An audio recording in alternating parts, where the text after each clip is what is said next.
Bonjour à toutes et à tous. Bienvenue dans votre module 4 de la formation Gestion de crise, l'anticiper, y faire face et en sortir. Alors aujourd'hui, nous allons travailler de façon plus précise sur la communication, comment communiquer en interne et en externe. Donc on va parler du porte-parole, comment le choisir, quelles sont les actions pour créer sa communication en interne, sa communication en externe, pourquoi parfois il est utile de choisir le silence et quels en sont les dangers. Et puis je vous parlerai de la rumeur interne et comment la manager aujourd'hui à l'heure d'Internet. Alors, tout d'abord, comment choisir son porte-parole? En effet, si en interne, un porte-parole du type directeur général ou président va rassurer le personnel, en externe, parfois, il est surtout urgent de ne pas mettre en avant cette personne, ce directeur général, ce président. Donc la règle, c'est qu'on n'envoie jamais le numéro 1 d'une entreprise le premier jour, sauf si le sujet est d'une gravité énorme. Exemple, crise alimentaire qui pourrait toucher des enfants, des nourrissons. Là, effectivement, le PDG monte au créneau immédiatement. Sinon, on évite de l'envoyer le premier jour. De la même façon, on évite d'envoyer le premier jour le directeur de la communication. Parfois, un directeur plus opérationnel, une responsable qualité sont plus à même de commencer à diffuser les premiers messages de communication externe. Alors, évidemment, également, je préfère le rappeler, ça va de soi, mais on n'envoie pas son avocat le premier jour. Ensuite, ça pourra peut-être être utile en fonction de la situation de crise, mais pas le premier jour. Donc, pour choisir son porte-parole, ça va être un homme ou une femme. L'âge va être important. Il va y avoir un effet miroir-terroir, c'est-à-dire que le porte-parole, idéalement, ressemble au public prioritaire et la fonction sera importante. Au contraire, à éviter, ça va être si la personne a un nom qui a un sens contraire aux effets recherchés. On évite la personne qui utilise de l'argot. On fait attention au physique de la personne, au degré d'entraînement, à son expérience, et puis au degré d'adhésion évidemment du porte-parole à la stratégie mise en œuvre. Donc voilà, il y aura des choix à faire en fonction de critères à identifier en amont, et les porte-paroles ne sont pas toujours ceux qu'on aurait imaginé en premier. Alors, pour la communication en interne, c'est une communication qui se prépare. Donc elle se prépare en amont, on ne communique pas n'importe comment à ses salariés. Donc c'est une communication qui va être préparée avec la cellule de crise, évidemment, avec le conseil d'administration et les actionnaires, et puis avec votre comité de direction, puisque c'est lui qui ensuite va communiquer auprès du management intermédiaire, qui lui-même va ensuite communiquer aux différentes strates, jusqu'aux, par exemple, aux ouvriers en production. C'est important que toute la chaîne de communication se fasse. Comme on sait que l'information se perd au fur et à mesure, ce que je vous propose de faire, c'est de rédiger des communiqués écrits qui pourront être remis, transmis par mail aux différentes strates du management pour être certain que tout le monde parle de la même chose, n'interprète pas, donc lise tout simplement le communiqué. Également, en tant que directeur général, en tant que président, en tant que PDG, n'hésitez pas à écrire une lettre directement à vos salariés que vous enverrez par voie postale, puisqu'en effet, d'abord, tous les salariés n'ont pas accès à un portable, à du matériel informatique. Tous les salariés n'ont pas encore Internet. Et donc, c'est important qu'ils aient une information. Donc, recevoir une lettre, même recevoir plusieurs lettres, sera un bon moyen de les rassurer, de faire passer l'information. Évidemment, vous ayez bien en tête que cette lettre se retrouvera sur les réseaux sociaux et dans les médias. Donc communiquer régulièrement et de façon transparente, en respectant la règle des 3 H, humilité, honnêteté intellectuelle et humanité. C'est très important. Ayez un discours simple, clair, objectif, à portée de votre public et qui soit rassurant. Également en interne, vous pouvez proposer un forum à FAQ avec des questions-réponses et éventuellement un espace libre pour communiquer, mais avec un modérateur. Pour cette communication interne, vous pouvez vous faire aider d'un cabinet spécialisé en communication de crise pour vous aider dans le choix des mots, du vocabulaire, pour vous entraîner à parler, etc. Néanmoins, gardez la maîtrise de votre message, c'est vous qui connaissez vos salariés.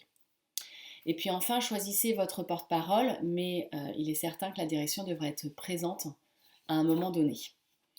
Enfin, le dernier point, et il est très important, c'est de travailler en collaboration étroite avec les instances de représentation du personnel qui doivent se sentir impliquées et en confiance par rapport à la situation. Elles sont en effet le relais de beaucoup d'informations vis-à-vis de vos salariés, donc ne les négligez surtout pas.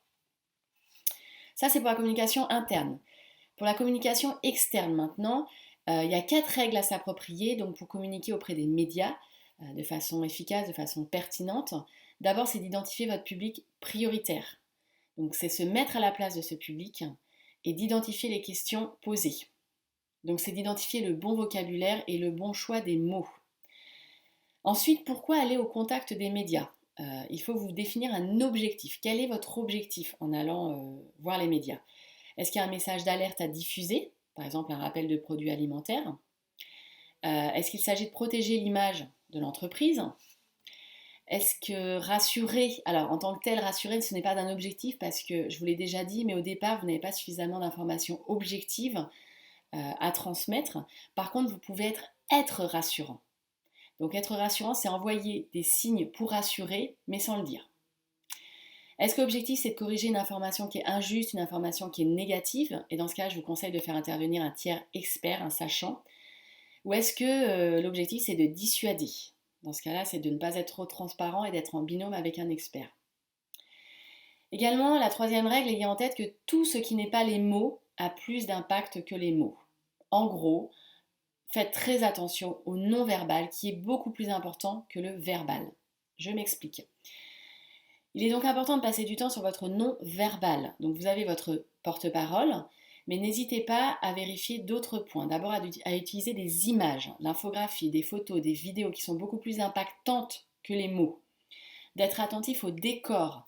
Donc il y a un décor neutre, faites attention aux vêtements que porte le porte-parole.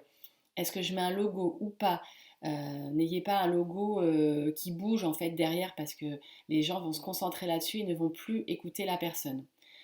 Donc un arrière-plan neutre, propre, une caméra face à nous au niveau des yeux, c'est important. Évitez donc tout ce qui est de l'ordre du mouvement, évitez évidemment les gags, les plaisanteries, ça n'a pas du tout lieu d'être. En général, on est debout face aux caméras, on est ancré dans le sol, en posture rassurante, de confiance. On utilise plutôt des fiches Bristol avec des mots-clés plutôt qu'une page A4 où on a rédigé tout le discours parce que le risque c'est qu'on le lise. Donc on a plutôt un système de mots-clés pour que ce soit qui est une part d'improvisation mais plus humain, plus naturel. Également, je vous conseille pour autant d'écrire pour le coup votre introduction, votre accroche ainsi que la dernière page, votre conclusion, parce qu'avec le stress, on peut bafouiller et le début et la fin de votre discours sont très importants. Donc ça, vous pouvez les rédiger et apprenez-les par cœur pour être à l'aise le jour J. Si vous êtes assis, vous êtes ancré avec des appuis bien dans le sol. Et puis vous faites attention à votre débit de parole, puisque quand on est stressé, on sait qu'on accélère.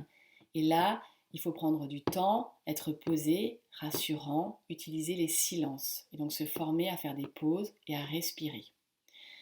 Encore une fois, tout ça s'entraîne avec des média training. Et donc n'hésitez pas, n'oubliez pas de vous entraîner.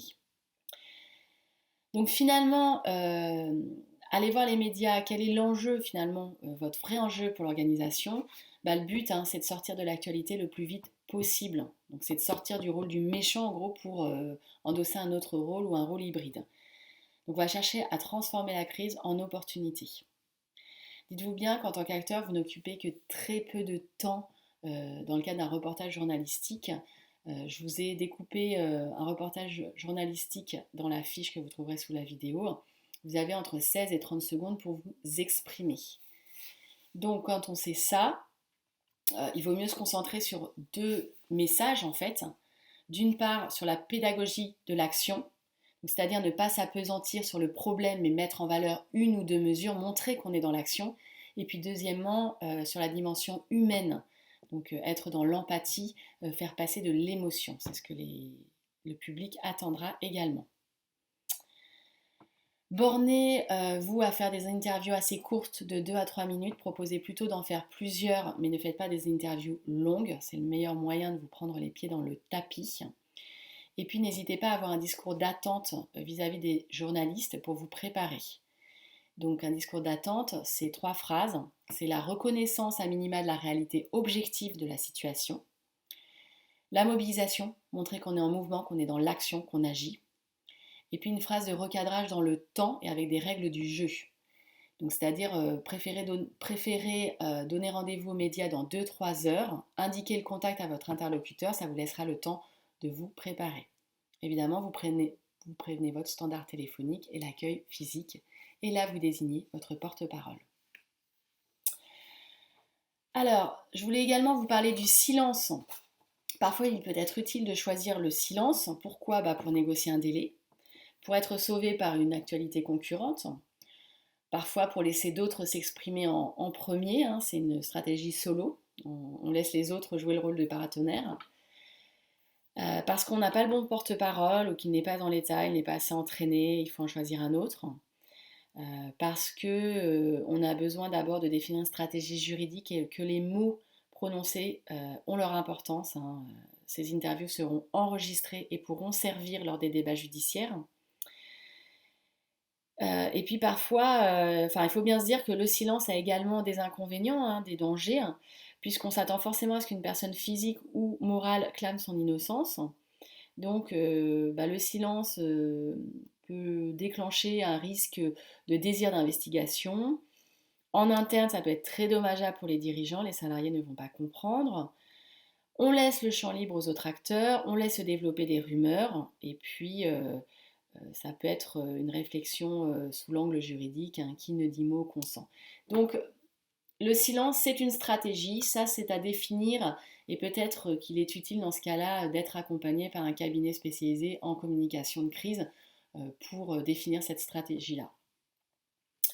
Le dernier point dont je voulais vous parler, c'était la rumeur. Aujourd'hui, la rumeur, une rumeur interne qui peut être amplifiée et accélérée par le phénomène Internet. Vous lirez dans la fiche tous ces critères d'accélération, d'amplification de la rumeur, et puis les deux stratégies qu'on peut adopter face à une rumeur, hein. La stratégie automatique de réponse, c'est le démenti. Elle a des avantages, elle a beaucoup d'inconvénients. Et puis il y a d'autres voies possibles pour lutter contre une rumeur négative. Ça va être de rompre la chaîne de propagation de la rumeur en changeant l'image de la rumeur, en lui donnant une image négative.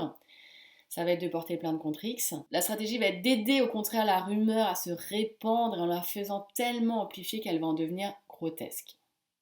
Stratégie assez touchy, assez délicate. Vous retrouvez tous ces éléments avec plus de détails dans le document en dessous de la vidéo. Quant à moi, je vous souhaite une belle journée. Je vous retrouve demain pour notre dernier module qui va être consacré à la sortie de crise. À demain, belle lecture.